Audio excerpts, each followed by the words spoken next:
falando das multidões, e no meio das multidões ali, há todo tipo de pessoa. Há ricos, há pobres aqui que viviam sob opressão econômica, financeira, incertezas, diárias, todos os dias de incerteza que nós muitas vezes vemos por aqui em nosso país. Então o Senhor está falando das multidões, como se comportam aqueles que pertencem ao seu reino. E esse texto ainda faz parte de Jesus, o texto que Jesus está explanando na montanha, no monte. É isso que Jesus está fazendo aqui. Jesus fala de confiança no Pai. Jesus está nos colocando a confiar em Deus, no seu cuidado, no cuidado do Pai. Interessante que o texto, a música que nós louvamos ao Senhor, aqui no início do culto, aliás, todo o culto, diz assim, em teus braços é meu descanso. E de fato, Jesus está fazendo isso. Quem pertence ao reino, aprenda a descansar nos braços de Jesus. Descanse, confie. A outra música disse assim, eu tenho um Deus que cuida de mim em cada detalhe. Olha que maravilha. E de fato, cada detalhe Deus tem cuidado de nós. A grande questão aqui, irmãos, do texto, Jesus fala em 3 grandes áreas de nossa vida. Cada parte de nossa vida aqui fala sobre valores. E valores aqui ele está dizendo assim, onde está o teu tesouro? Onde está o teu tesouro? Porque o texto da palavra de Deus, em Mateus 15, 26 também, Jesus fala assim, o que adianta o homem ganhar o mundo inteiro e perder a sua alma? Então está falando sobre valores. O que é que nós valorizamos, que tem prioridade em nossas vidas? O texto também fala sobre percepção espiritual, visão. Como você enxerga as coisas? Como é que você enxerga a sua família? Agora, está chamando aqui a atenção espiritual.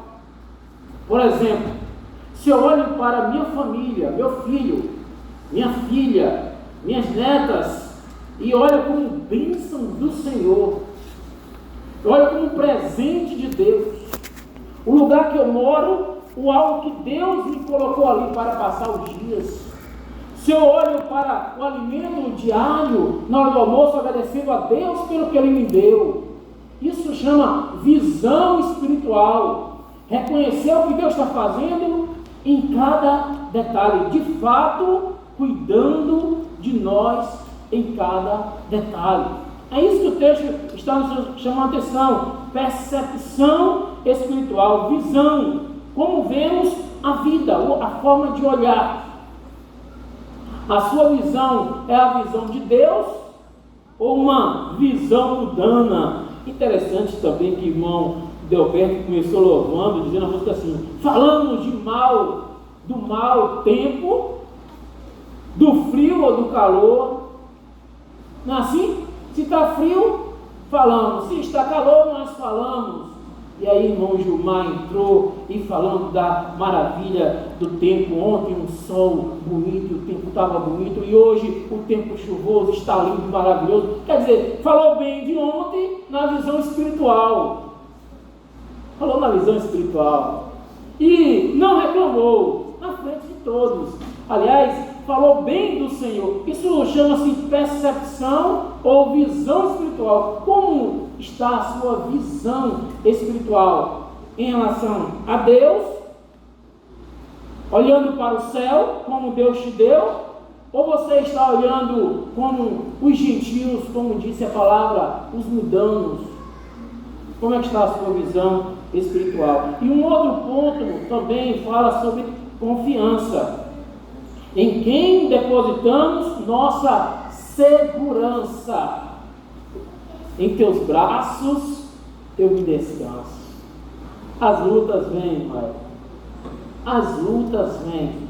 E nós temos visto as lutas de cada irmão aqui presente. As lutas vêm. A irmã Maria, com 90 anos, quantas vezes passou por lutas nesses 90 anos? Quantas lutas passamos, hein? Muitas lutas. Muitas lutas. Então as lutas vêm, mas a grande questão é onde nós descansamos. Essa a confiança deve estar no Senhor. E é isso que Jesus está fazendo. Está trazendo para que nós possamos ter um olhar para o alto e não para a terra.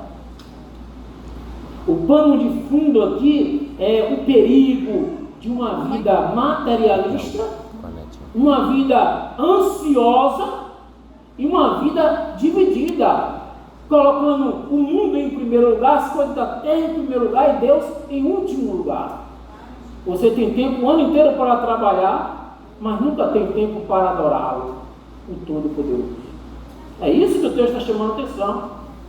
É isso que Jesus, é isso que está no plano de fundo aqui, do que Deus está anunciando, Jesus falando ali no monte.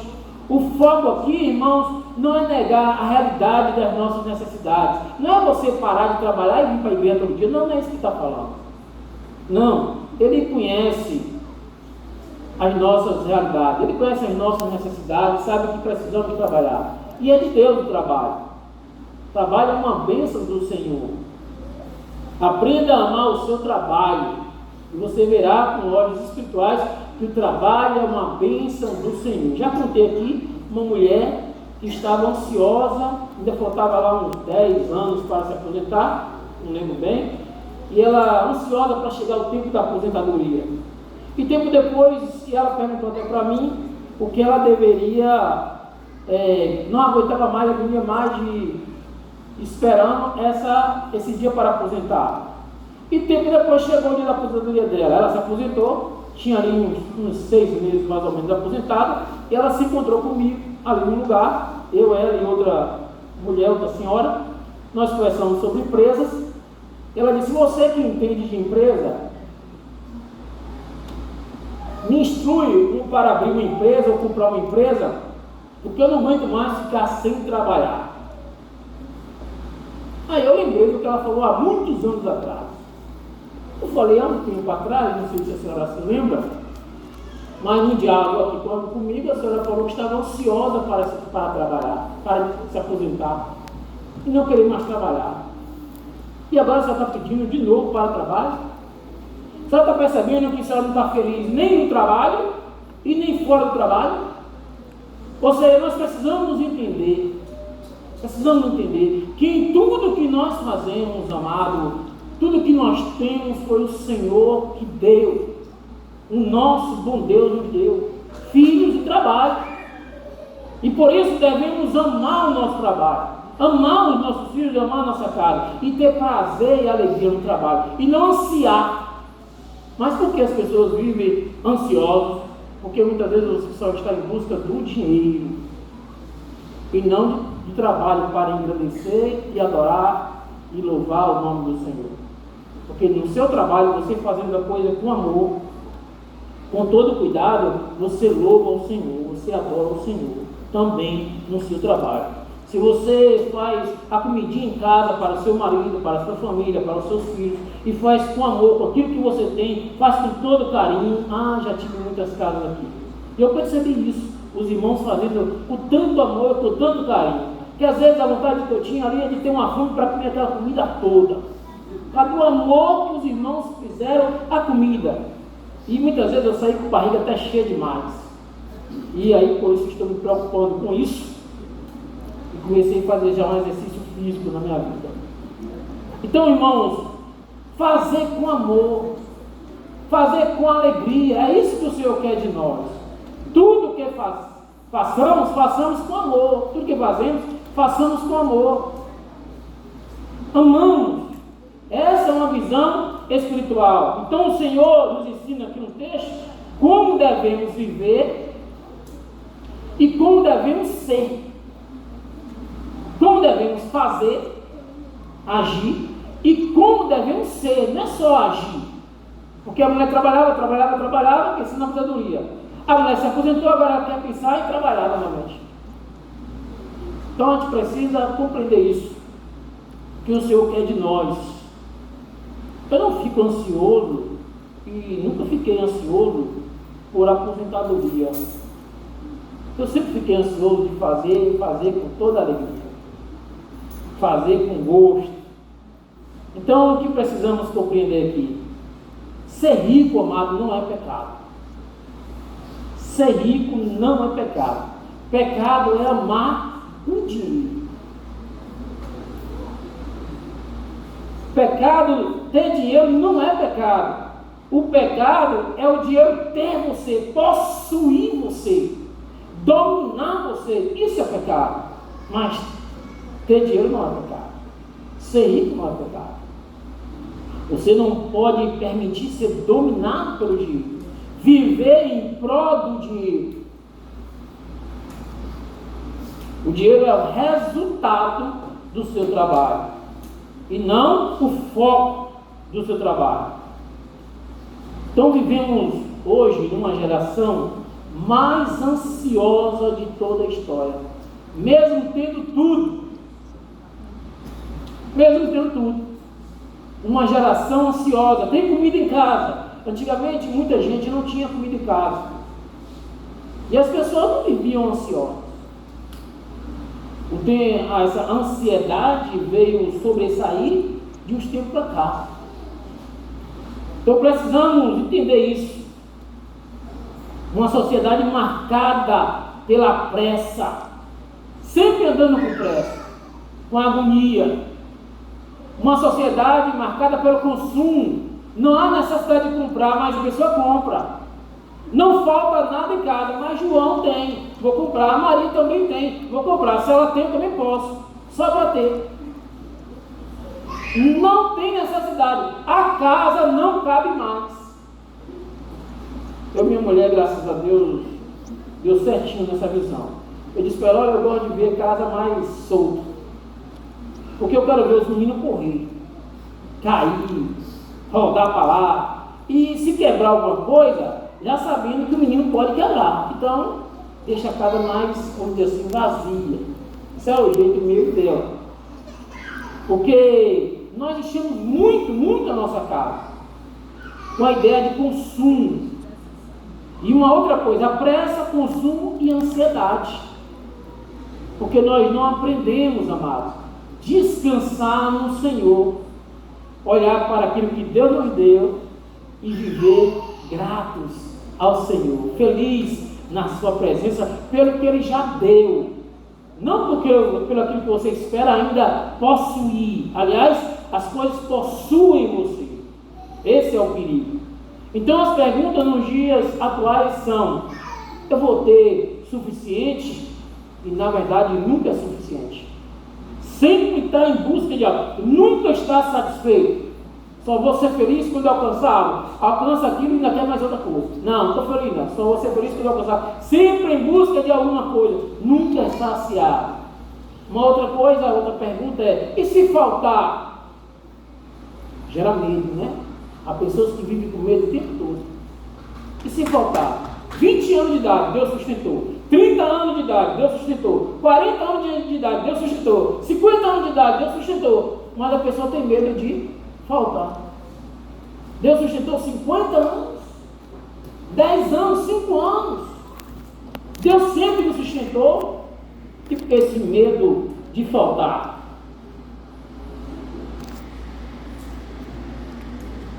Jesus responde com uma pergunta aqui mais profunda: quem governa o seu coração? Está no texto. É isso que ele quer mostrar. O reino de Deus ou o medo do amanhã?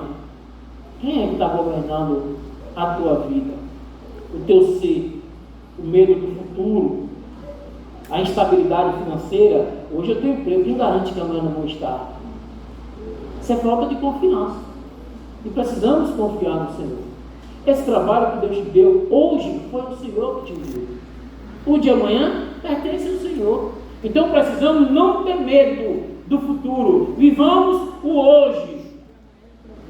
Muitas vezes, outra pergunta que está na sua mente, ou na mente de alguns, assim: e se eu perder tudo? Olha, não é o Senhor o nosso Deus? Jó não perdeu tudo? E o Senhor não cuidou, não sustentou? Não deu 2 vezes mais? Precisamos aprender a confiar em Deus e não no Deus mamon, o dinheiro. Não. Nunca tivemos tanto acesso a recursos e nunca estivemos tão preocupados como nos dias atuais. Todos estão aí, muitos aí estão preocupados com a vida.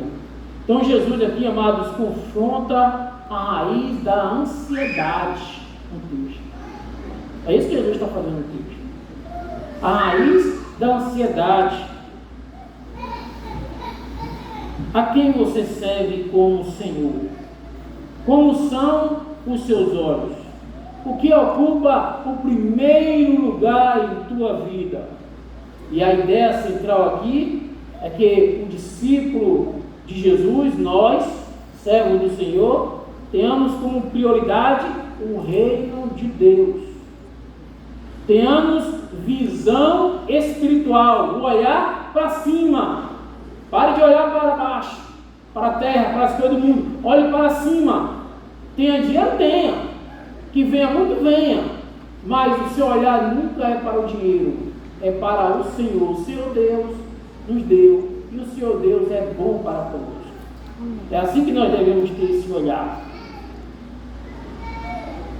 Uma visão espiritual correta e confiança plenamente na provisão de Deus. Quem te sustenta é Deus. Não é teu marido, não é tua mulher, não é teu filho, é Deus. Tem gente que fala assim: eu devo tudo a meu filho. Não deve nada. Não deve nada. Deus usou teu filho, ou Deus usou teu marido, Deus usou a pessoa para sustentá-lo. É Deus que usa. É Deus, tudo é Deus. Então o texto quer falar, primeiro, tesouros que revelam o nosso coração.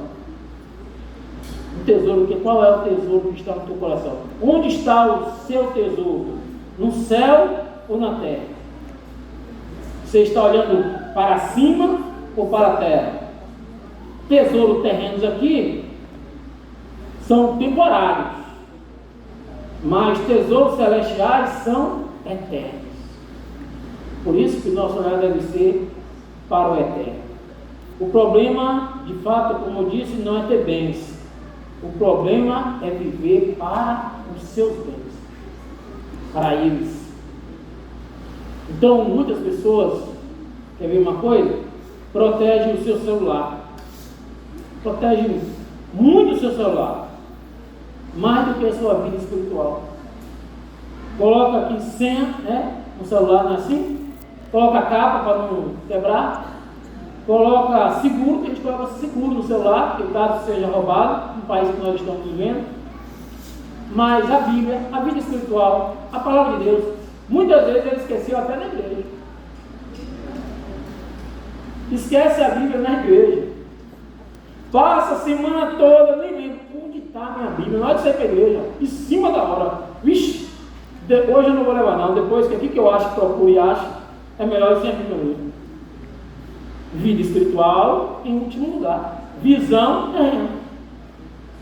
Precisamos despertar em nós, irmãos, esse olhar espiritual, esse olhar para o céu.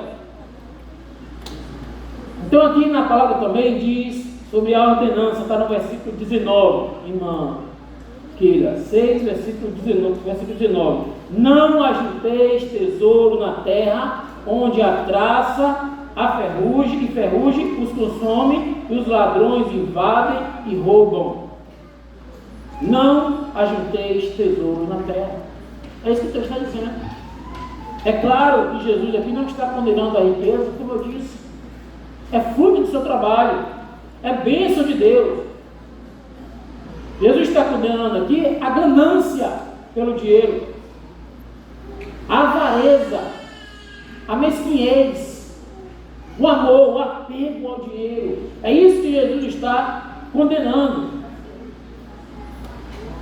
Sabemos que entramos nesse mundo, né?